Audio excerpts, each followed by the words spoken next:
Just like that, retail emulators on Xbox are done.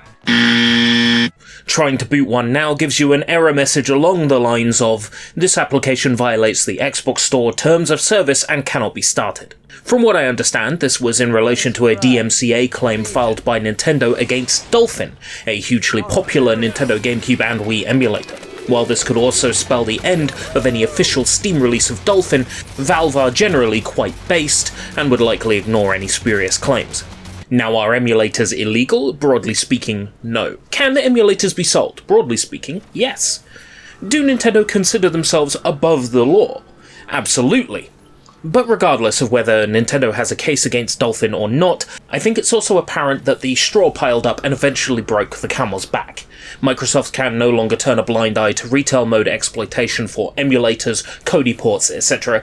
If the alleged DMCA claim from Nintendo is true, then that could be why, but the writing was on the wall anyway, with the apps getting taken down in a matter of hours.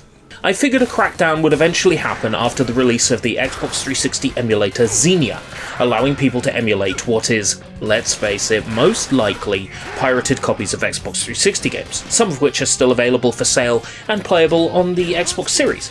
Of course, these retail mode restrictions do not apply to dev mode, where the freedom to run what you want is unlikely to change. Not just anytime soon, but ever. What happens in dev mode stays in dev mode. Literally, it's a walled sandbox.